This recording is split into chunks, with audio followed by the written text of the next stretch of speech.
আচ্ছা, আমরা প্রায়ই দেখি যে সে গ্রামেই হোক বা শহরে জমি নিয়ে মানুষের একটা অন্যরকম আগ্রহ কাজ করে। কেন বলুন তো? মানে কেন এটাকে এত দামি একটা বিনিয়োগ হিসাবে দেখা হয়? হুম, প্রশ্নটা খুবই ভালো। আজকে আমরা এই নিয়েই একটু গভীরে যাব। আমাদের হাতে কিছু তথ্য আছে জমি বিনিয়োগ, কারণ ও সুবিধা এই শিরোনামে। দেখি এর কারণ আর সুবিধাগুলো কি কি। হ্যাঁ, মানে মূল লক্ষ্যটা হলো এই বিনিয়োগের পেছনের ভাবনাটা বোঝা আর লাভ বা ঝুঁকির দিকগুলো একটু পরিষ্কার করা। ঠিক। দেখুন, জমি তো আসলে শুধু মাটি না। এটা এমন একটা সম্পদ যা আপনি দেখতে পারছেন, ছুঁতে পারছেন। হ্যাঁ, বাস্তব। অনেকের কাছে এটা একটা দীর্ঘমেয়াদী নিরাপত্তার মতো, মানে ভবিষ্যতের জন্য একটা ভরসা। এই ধারণাটা তো বেশ পুরনো এবং মানে খুব শক্তভাবে আছে আমাদের মধ্যে। একদম, সময়ের সাথে সাথে এটা আরও পোক্ত হয়েছে। চলুন তাহলে একদম প্রথম পয়েন্টটা দিয়ে শুরু করি, যেটা সবচেয়ে বেশি শোনা যায়, মূলধন বৃদ্ধি। হ্যাঁ, মানে দাম বাড়া। সময়ের সাথে জমির দাম বাড়ে, এটা তো আমরা কম বেশি সবাই জানি। কিন্তু ঠিক কোন জিনিসগুলো এর দাম বাড়াতে সাহায্য করে? বেশ কয়েকটা কারণ আছে। ধরুন, জনসংখ্যা বাড়ছে হুহু করে। তাতে থাকার জায়গার চাহিদা বাড়ছে। রাইট। আবার ধরুন, শহর বড় হচ্ছে, মানে নগরায়ন। শহরের আশেপাশে যে জমিগুলো, সেগুলোর চাহিদা তখন বেড়ে যায়। আচ্ছা। আবার ধরুন, নতুন রাস্তা হলো বা একটা ব্রিজ, কিংবা ধরুন কোনো ইন্ডাস্ট্রিয়াল এলাকা তৈরি হলো, তখন আশপাশের জমির দাম অনেক বেড়ে যায়। ও হ্যাঁ, এটা তো দেখাই যায়। আর অন্যান্য অনেক বিনিয়োগের থেকে, যেমন ধরুন শেয়ার বাজার, জমির দাম বাড়াটাকে লোকে একটু বেশি স্থিতিশীল মনে করে। ঝুঁকিটা মানে তুলনামূলকভাবে কম। এই স্থিতিশীলতার ব্যাপারটা আসলেই খুব আকর্ষণীয়, বিশেষ করে যখন বাজারের অবস্থা খারাপ থাকে বা ধরুন মুদ্রাস্ফীতি খুব বেশি। হ্যাঁ, ঠিক ওই সময়টাতে। তখন কি জমিকে একটা সেফ হেভেন বা নিরাপদ আশ্রয় বলে মনে করা হয়? একদম তাই। কারণ জমি হলো একটা বাস্তব সম্পদ। মুদ্রাস্ফীতি বাড়লেও এর দামটা সহজে পড়ে যায় না, বরং বাড়তেও পারে। মানে টাকার দাম কমলেও জমির দামটা ধরে রাখে। অনেকটা সেরকমই। ব্যাংকে টাকা রাখলে তার কেনার ক্ষমতা তো কমে যেতে পারে, তাই না? পারে তো বটেই। জমির ক্ষেত্রে সাধারণত সেটা হয় না।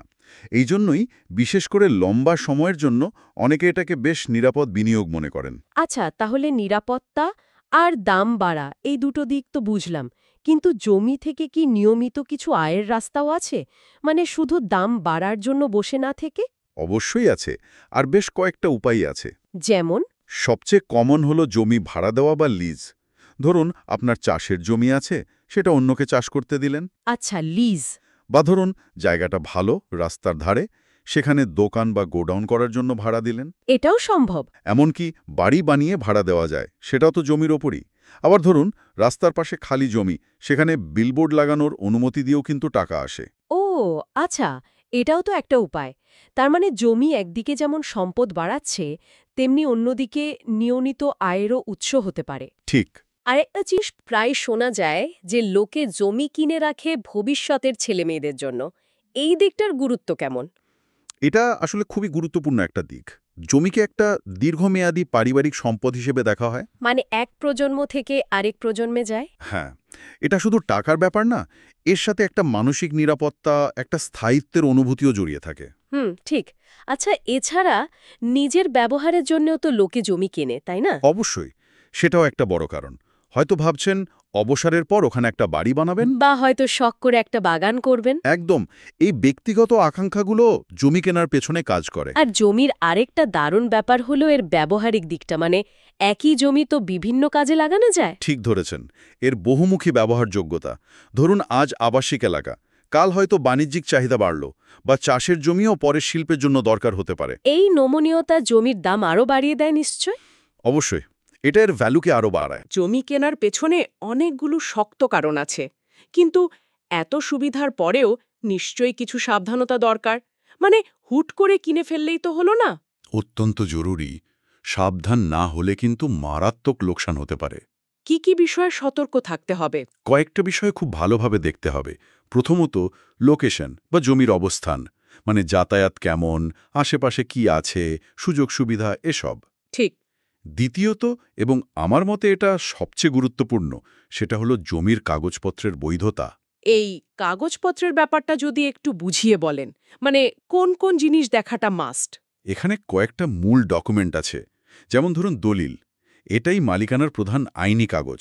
আচ্ছা, দলিল। তারপর আছে খতিয়ান, মানে জমির বিস্তারিত বিবরণ আর মালিকানার রেকর্ড থাকে যেখানে। খতিয়ান।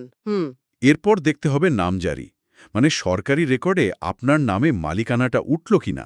ও হ্যাঁ, মিউটেশন বা নামজারি। আর হালনাগাদ দাখিলা, মানে জমির খাজনা বা ভূমি উন্নয়ন কর ঠিকঠাক দেওয়া আছে কিনা তার রসিদ। এই সবগুলো কাগজ একদম ঠিকঠাক, আপ টু ডেট থাকতে হবে। একদম নিখুঁত আর হালনাগাদ। কোনো রকম সন্দেহ হলে বা নিজে না বুঝলে অবশ্যই একজন ভালো আইনজীবীর পরামর্শ নেওয়া উচিত, এটা মাস্ট। বুঝলাম। আর কিছু কি মাথায় রাখতে হবে? হ্যাঁ, জমির প্রকারভেদটা দেখতে হবে, মানে সেটা কি ভিটা জমি নাকি নাল নাকি ডাঙা, আপনার কেনার উদ্দেশ্যের সাথে সেটা মিলছে কিনা। উদ্দেশ্যের সাথে মিল থাকাটা জরুরি। আর সবচেয়ে বড় কথা হলো জমি কেনাটা কিন্তু সাধারণত একটা লম্বা সময়ের বিনিয়োগ, মানে আজ কিনে কালকেই বিশাল লাভ হবে এমনটা ভাবা ঠিক না, একটু ধৈর্য ধরতে হবে। তাহলে এই পুরো আলোচনা থেকে যেটা দাঁড়ালো, জমিতে বিনিয়োগ করলে একদিকে যেমন দাম বাড়ার সম্ভাবনা, নিরাপত্তা, নিয়মিত আয়ের সুযোগ, আবার নিজের ব্যবহারের ইচ্ছে পূরণ, এসব সুবিধা আছে। তেমনি অন্যদিকে এর জন্য খুব সতর্কভাবে পরিকল্পনা করতে হবে, কাগজপত্র ভালোভাবে যাচাই করতে হবে, আর দীর্ঘমেয়াদী একটা চিন্তা রাখতে হবে। আমাদের হাতে থাকা তথ্যেও কিন্তু এই বিষয়গুলোই বলা আছে। একদম ঠিক ধরেছেন। সবকিছু মিলিয়ে দেখলে জমি আসলেই একটা অন্যরকম সম্পদ। তবে আলোচনা শেষ করার আগে একটা প্রশ্ন বা একটা ভাবনার বিষয় রেখে যেতে চাই। হ্যাঁ, বলুন। আমরা তো আজকের সুবিধাগুলো নিয়ে কথা বললাম, কিন্তু ভবিষ্যতের কিছু সম্ভাব্য পরিবর্তন, সেগুলো জমির ওপর কেমন প্রভাব ফেলতে পারে? যেমন? ধরুন জলবায়ু পরিবর্তন, এর ফলে নিচু এলাকা বা উপকূলের জমির ভবিষ্যৎ কি হতে পারে? অথবা ধরুন প্রযুক্তির উন্নয়ন, নতুন কোনো যোগাযোগ ব্যবস্থা, এগুলো কি আজকের দিনে কম গুরুত্বপূর্ণ কোনো এলাকার জমির দামকে ভবিষ্যতে অনেক বাড়িয়ে দিতে পারে? এটা তো ভাবার মতো বিষয়। এই প্রশ্নগুলো কিন্তু ভবিষ্যতের বিনিয়োগকারীদের জন্য বেশ জরুরি হতে পারে, মানে আজকের হিসাবটা হয়তো কাল বদলে যেতে পারে। খুবই ইন্টারেস্টিং পয়েন্ট। ভবিষ্যতের এই দিকগুলো নিয়ে আমাদের হয়তো আরেক দিন আলোচনা করতে হবে। অবশ্যই।